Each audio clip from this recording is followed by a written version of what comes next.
Hi, this is Mrs. Jackson. This is the last section of Chapter 4 on circles.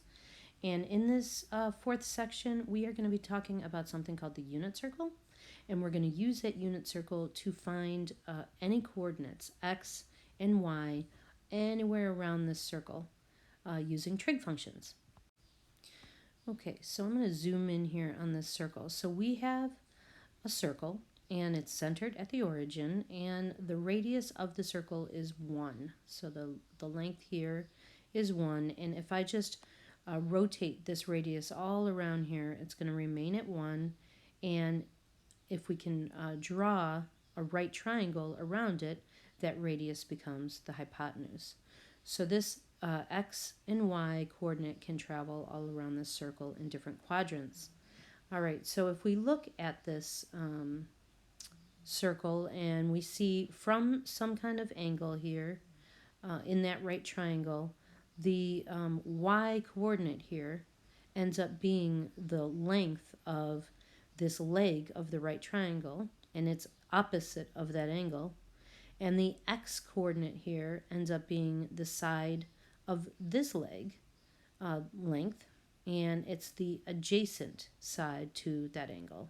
So we can use our basic trig functions, and I'm going to say that opposite over hypotenuse, actually I'll just write it down, so katoa.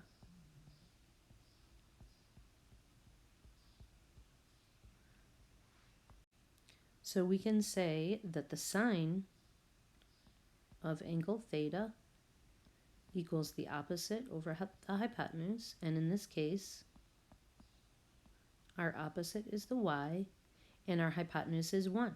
So the y coordinate is going to be the sine of that angle.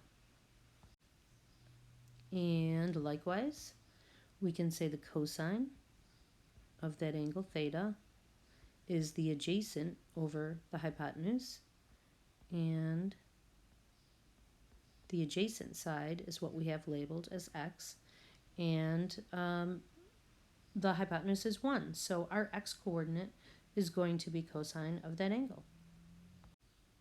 So I'm going to bring it all together here, and the x is cosine theta, and the y is sine theta. As we saw with vectors, if that radius is some kind of magnitude of a vector here and not 1, then this would just be the magnitude times cosine theta, and the y would be the magnitude times the sine of theta. Okay, so the big concept here is we're going to use this idea of a circle, and we're going to be able to find the coordinates of any x or y here as we travel around that circle. So in other words, larger angles into quadrant 2, 3, or even 4, we're going to basically find a reference angle. So any angle that's greater than 90, we're going to find its reference angle. And that reference angle is an acute angle, so something less than 90, and it's going to be found by going to the nearest x-axis, not y-axis. All right, so what am I talking about here? Let's find a reference angle for, say, 130 degrees. So I know 130 degrees, well, all angles here would be drawn from the positive x-axis going counterclockwise. So I know 130 degrees is less than 180 degrees. So I know I'm going to be over here into quadrant 2.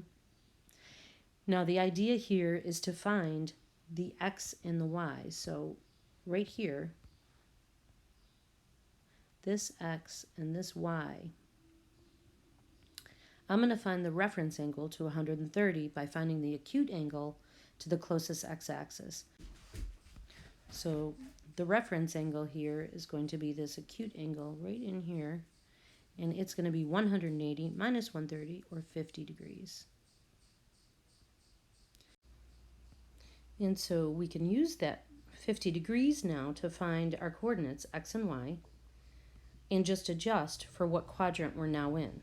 So we're going to say that x, of course, x is always going to be the cosine of the angle, and y is always going to be the sine of the angle. And so our cosine of 50 degrees is going to need to be adjusted because our x is actually negative over in quadrant 2. So I'm going to go ahead and use the calculator and find out what the cosine of 50 degrees is. And it's approximately 642 thousandths. But I'm going to need to adjust that with the sine because I'm over here in quadrant 2 on the x. The y, however, is positive, so the sine of 50 degrees is going to be positive. And so there we have our cosine and sine of theta, or the coordinates x and y of a 130 degree angle. All right, let's take a look at one more example here, maybe something over in quadrant 4. Let's say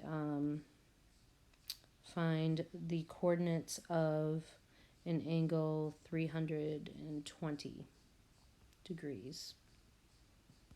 So we're over here in quadrant 4. Start at the positive x-axis, go past 270. So this is 320 degrees. So if we wanted this reference angle here to the closest x-axis, we would now say all the way around is 360. 360 minus 320 is going to be 40 degrees. So our reference angle is 40 degrees. And if we looked at our coordinates then, we're going to use the reference angle and just adjust the positive or negative signs based on what quadrant we're in. Over in quadrant 4, x is positive, so I'm just going to take the cosine of 40 degrees from my x coordinate, and that is 766 thousandths. But our y coordinate is going to be negative because we're over in quadrant 4. So if I take the sine of 40 degrees, I'm going to have to adjust and make this negative because we're over in the quadrant 4. All right, so this is a quick little tutorial on how to find an angle's reference angle. That's necessary for any angle that's greater than 90 degrees. And also a reminder as to how we find these coordinates using basic sine and cosine trig functions. In the next video, we're going to talk about the unit circle and how we use it for the special angles, any multiple of 45 45s or 30 60 90s. Thanks for listening.